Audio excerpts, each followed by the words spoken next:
Hey y'all, and welcome to our garden today.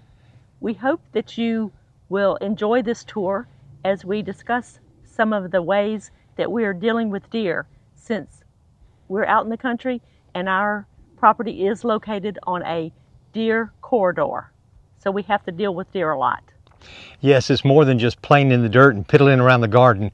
It's also being mindful of the deer who are present with us, but we don't want them eating our precious plants. So how can we keep them out of the garden and still enjoy wildlife while enjoying our garden?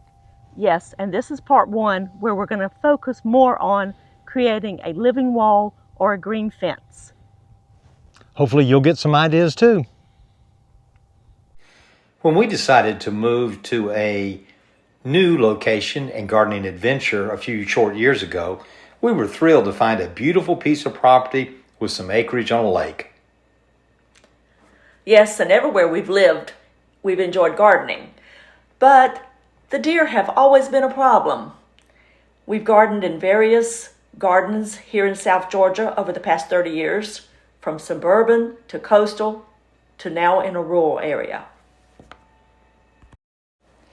We know gardeners deal with deer everywhere, and deer are becoming more problematic in gardens across the country. Tony Avent says deer are like people. They all have different tastes, and what deer eat in one area may be different from what they eat in another location. Down here in South Georgia, we love our sweet tea, and of course we eat a lot of grits, but I bet other people don't like that. That's true. And also, even though when you go to buy a plant, the plants may be listed deer resistant, but that certainly doesn't mean they're deer proof, because that might be just the plant your deer will enjoy. So true. Also, we enjoy being in nature and we enjoy wildlife, but this can present a problem when people and wildlife have to coexist. In our rural area, which is surrounded by woods and a lake, we found that this is an important corridor for the deer. So we're trying to find some ways to manage the deer pressure and still enjoy gardening. And keeping our garden beautiful while dealing with deer. We want to take you on a tour of how we are dealing with deer in different parts of our garden. First, we will explain why we created a living wall or green barrier for the backyard garden. We garden in open areas where deer travel, and we also have a small area behind the house that the previous owners had fenced, but that fence is only about 4 feet high. During our first fall and winter, we found that deer were jumping that fence and eating our new plants. We thought that fence was enough, but it wasn't. And we know we have plants that we love, but the deer love them too. So we wanted to make our backyard as protected from the deer as possible. And we knew that using deer deterrents, such as deer spray or automated systems, was not going to work for us. Yes, Belinda, there are many ways to deter deer, such as those smelly sprays and other deterrents.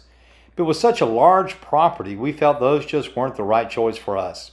So we decided to hire a landscape company and work with Elena and Jonathan at Chatham Nurseries to determine the best shrubs and trees for a new green barrier. Jonathan had access to larger plants than we could easily handle, and a great crew with equipment to install them more quickly than we could do. The crew was able to plant over 100 shrubs and trees in a single day. Thank you, Jonathan. Now this is the west side of our newly installed green barrier. And now we're looking across the back of our barn, and we're moving across the back of the backyard area, the fenced area, our woodland garden, fallen tree garden, and other gardens where we planted, coming to the east side of our new green barrier. Here's an aerial view of our backyard in the spring before the green barrier was planted. Now we will walk you through what was planted and how they look in the fall. When we bought our property about 4 years ago, it had simple field fence that was only about 4 feet high. So we knew we wanted to have a backyard fenced area that would be less likely for deer to get easy access. However, we needed to access the front and back and sides, so we installed these gates that we can get our equipment through. And to extend and keep the deer out, because they were coming over that short field fence, I added some T-post and some galvanized wire between the T-post to give just another barrier to deter the deer. So this is the tall T-post that you added? You Yes, added some tall T-post? that's correct. And they're what, about 6 foot? 6 feet, yes. Okay. But we kind of found out that really wasn't keeping the deer out as much as we thought. No, they were still getting in from time to time. So earlier this year, we decided that we would have a landscape company come in and help us create a living wall. We knew that we were going to put in maybe, what was it, about 100 plants altogether? Some Yes, trees and thereabouts. shrubs. Since this was going to be a living wall that's about 100 feet long, we did feel as if we needed to get professionals to help us with this so that they could install things more quickly, and they had access to larger plants than we would be able to find usually at our local nursery and bring home in the back of our truck. But we did already have this Oakland holly, didn't we? Yes, we did. We planted that one ourselves. That we planted in a different location and then moved it there. And actually, what is the name of this one? Golden Oakland holly. Golden Oakland holly. Okay, that's the reason that it's kind of the yellow variegated instead of just the plain green, because it's the golden Oakland holly. Yes. And it's on the outside of the field fencing. Right, and on part of the fencing, we did do a barrier on the outside and on the inside so that our living wall was deeper. And we found that this side of the garden was where they were coming over the most, right? Yes, more pressure on this side. And those short little mahonias there. Yes, these mahonia they can get 7 or 8 feet tall. They look kind of small right now, but we know they're going to grow. That is one thing that we've learned, and the nursery who put the plants in for us really suggested that we space things more so that we don't have to move these in the next 2 years. Because in about 3 to 4 years, they should be basically kissing. Yes, they should. We want them to form definitely a living barrier. And Belinda, our evergreen hedge to keep the deer out in the fall and winter, we have a variety, of course, evergreen plants, but we scattered some deciduous. This is a star magnolia. She's already budded up for her blooms next year, but of course she's deciduous. So right now she looks like a bunch of sticks, but she'll have some beautiful white flowers come spring. And she'll get pretty tall. In the next 10 years, she'll be pretty tall, right? Yes, she can actually grow into a tree, or we can leave her multi-stem the way she is. We'll decide that as she grows. And she's supposed to have, I know you flowers. said white flowers that are fragrant, right? Yes, they are fragrant. And the flowers come before her leaves, is that correct? Yes, that's correct. And then we have what is probably our staple plant of these evergreen, and that's ligustrum, because they have fragrant flowers in the spring and they're evergreen. Belinda, this is a Jane magnolia that will begin putting out some flowers in the early spring, very beautiful pink flowers before it leaves out. And this is a larger specimen than the star magnolia that we just saw, and it's already forming in what you can see is a tree form. So it's taller than I am, and will get much taller as we move on into spring, into the future years. as it grows. Yeah, it looks like it's already about 9 feet tall, and it was in a pretty large pot, so that was another good reason to have the professionals help us on this project. Yes, and they had that skid steer with an auger. A huge auger, much larger than our power planter auger. Much larger. And then do I see more Natalie or Natchez crepe myrtles? Yes, I know you like to call them Natalie. Yes, we have 2 Natchez crepe myrtles as we move on down this living fence or the living wall to keep the deer out. And there is, of course, you can see the depth there. We wanted to give some type of a design feature to it so it wasn't all just a straight row, so that's why the grass undulates in and out. And also, we've learned that the deer's depth perception is not so accurate. So if the bed is 8 or 10 feet wide, it helps. Yes, it does. You're correct. Belinda, as we move on down past these ligustrums, here we have some loropetalums that these are rubies, I believe, and they will get 6 to 8 feet tall.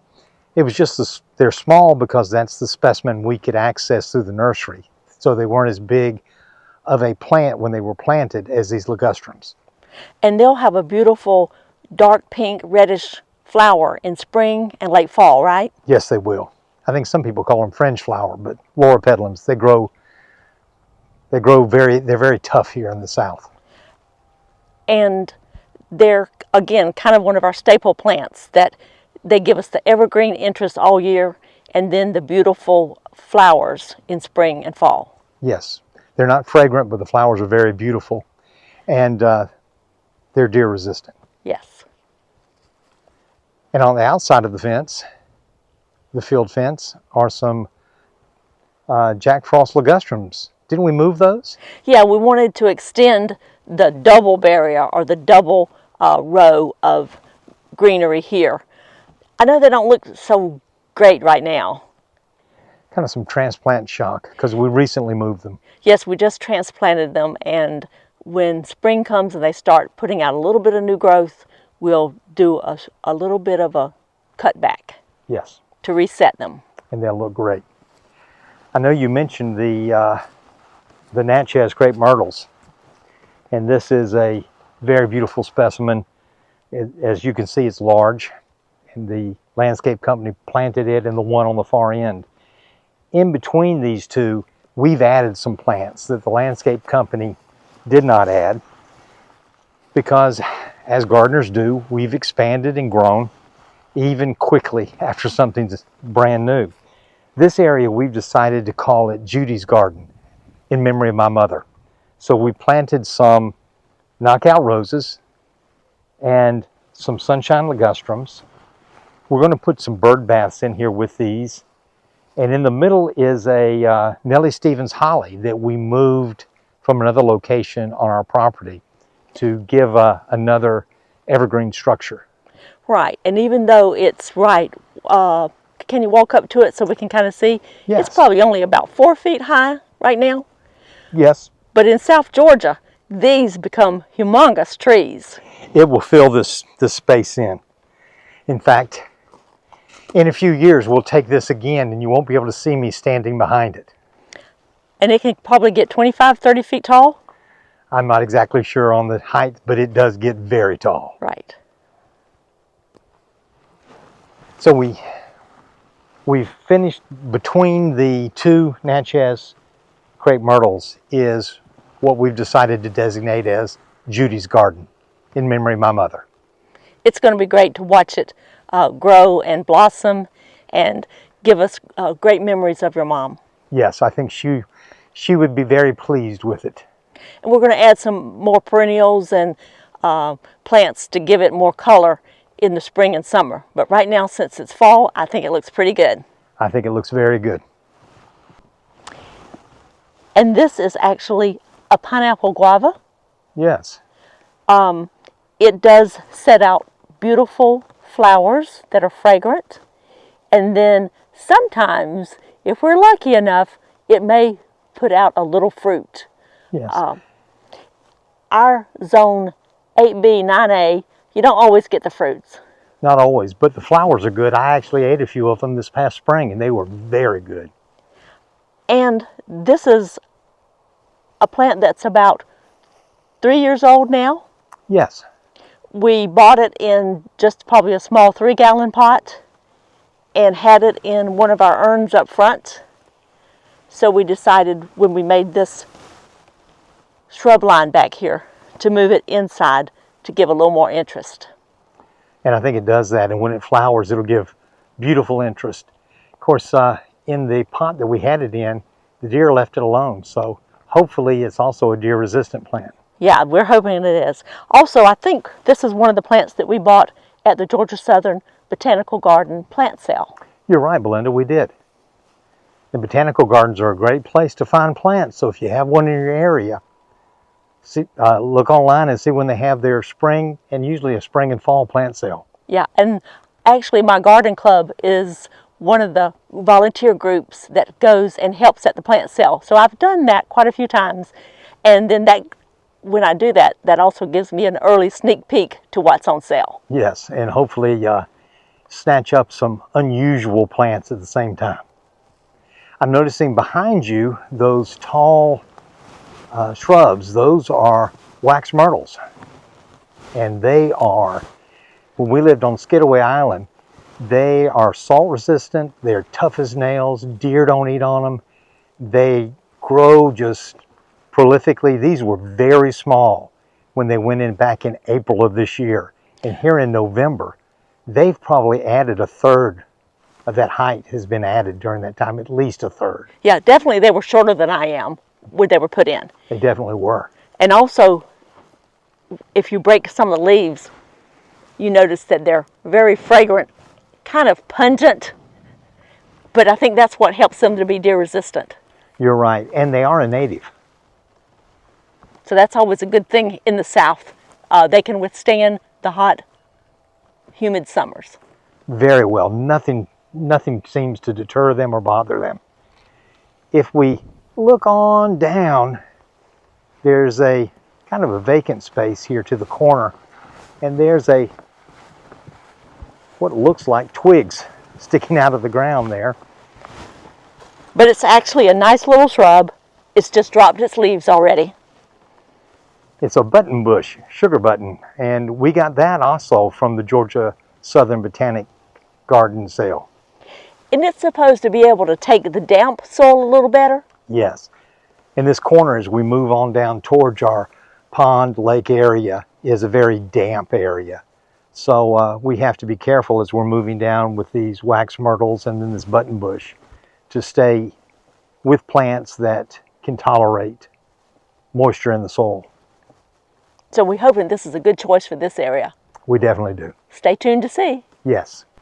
This is a view looking from the corner of our fenced back garden toward the house. That's about 150 feet or so of living barrier that we planted and talked about. Behind me is the pond and lake area with a field fence along it. But on the other side, this is the east barrier, right, Belinda? This is the east barrier that we're looking at right now, yes. And now we'll move to the west area where we've also installed a similar living barrier. Right. Stay tuned as we move. Hey, Belinda, I see you're standing up by our Sea Rock City birdhouse. Yes. And actually we've had some birds build a nest in it. For 2 seasons now. For 2 seasons. So it's about time to clean it out again for the next family to come along. You're exactly right. Remind me about it.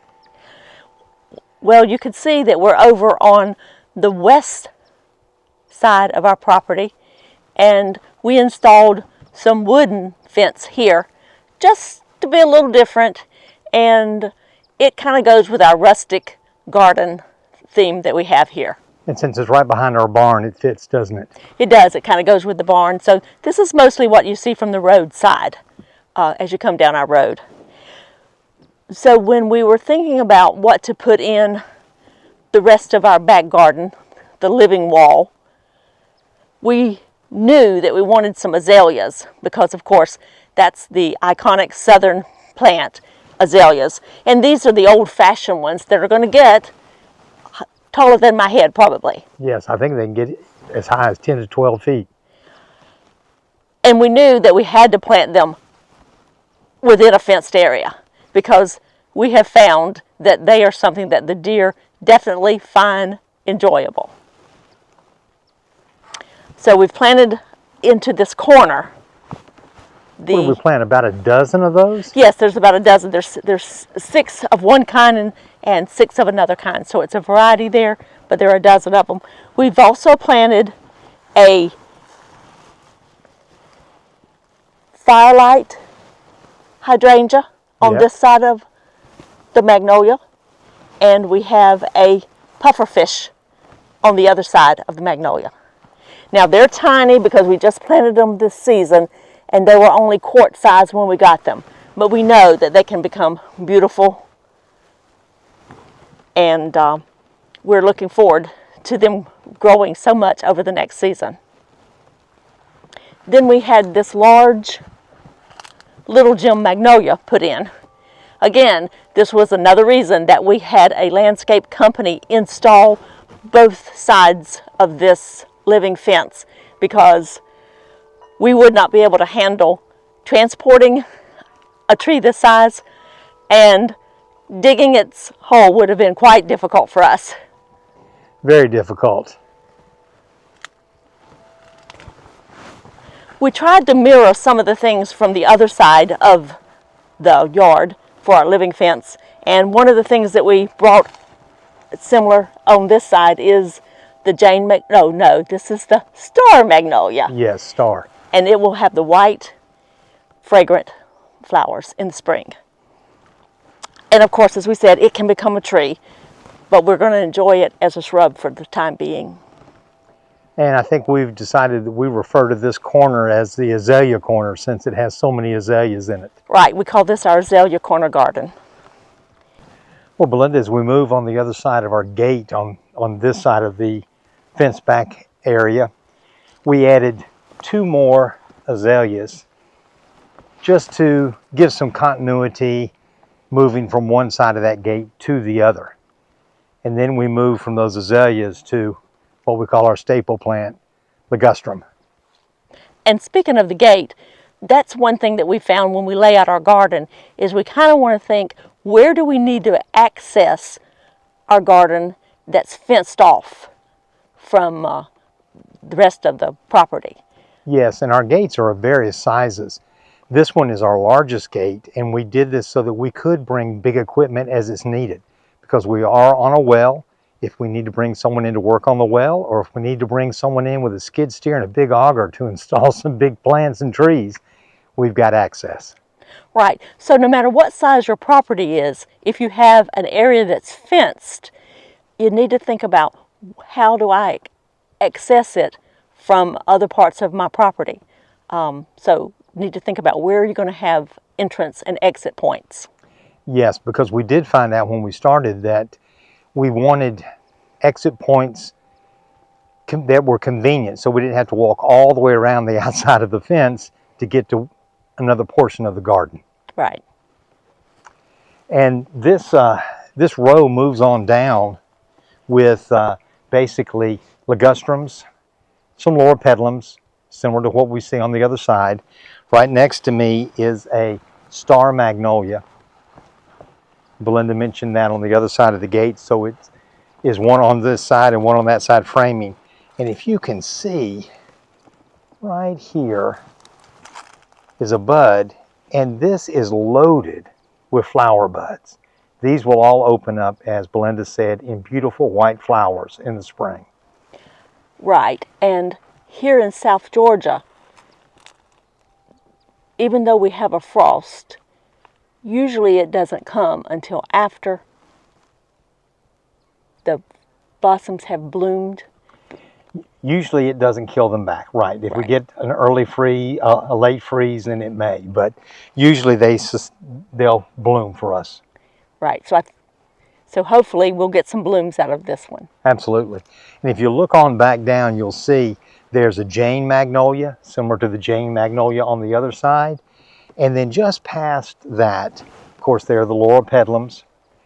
And Belinda, here we have a cherry pie black gum tupelo. You can see has a nice caliper, very large tree, and it's a native tree. It's a wildlife attractor, of course. Birds love it. And it turns a beautiful leaves come out in a beautiful, beautiful red in the fall. That's why it's called cherry pie, of course. Black gum tupelo. And we have some tupelos that we planted outside the fenced area, but this one anchors this corner of our back fence. And as we can see against this blue Georgia sky, she's already dropped her leaves, but we are looking forward to her budding out in the spring and seeing her glorious color next fall. Yes, and we're underplanting her to give her some socks. They're pretty much dormant right now. In this little basket here is a forsythia that will have beautiful, beautiful yellow color in the spring. In this area, we've planted 8 fruit trees to have our own home orchard. We have various trees, and this one that I'm standing next to is a peach tree. All around these trees you see the corrugated pipe. Before we did the living barrier, deer were getting in, they were eating these, taking the leaves down and any fruit that was on them, and I was afraid they were going to rub their antlers, the velvet off of them on these trunks. So I put this corrugated pipe around to protect them. It also keeps rabbits from chewing on the base of them, so I'm leaving them on even though we have the fence up. But this is our orchard area, and that's one reason that we were prompted to do the living barrier to keep deer out of our orchard as well as our prized garden area. So we're hoping that our living evergreen shrub line will help this fence be a good barrier for the deer, keeping the deer out. And as we have been watching Christopher and Eric, we saw that they are adding to their green barrier at the back of their property, hoping to create a barrier for the deer. So as these plants grow together, it should be a complete wall. These shrubs are the type of shrubs that get quite large, and they should eventually kiss, creating a wall. You're exactly right, and Grow For Me Gardening's provided a lot of good ideas for us, even though they're in New York and we're in South Georgia. Right, so it seems as if deer are deer, and they're going to find something to browse, even though in South Georgia it might be a different plant than it is with our northern friends.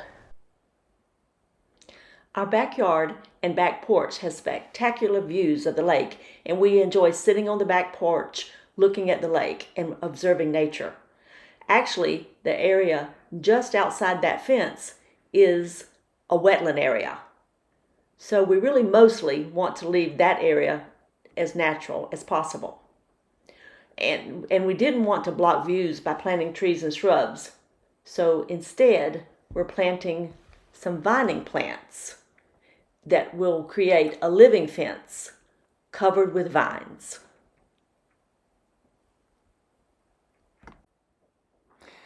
Yes, Belinda, and we did that on Skidaway Island to create a courtyard garden. As we lived in a community that had an HOA that didn't allow tall fences. So we put up temporary deer fencing and planted jasmine and passion flower vines to cover the fence, as you see here, to help us keep the deer out. Yes, and since we know vines on fencing can create a green wall, we're going to use the existing fence that we have along the back. So we've already planted some Amethyst Falls American Wisteria, along with honeysuckle and jasmine. We've also planted passion flower vine, which is a host plant for the Gulf fritillaries that we really enjoy watching.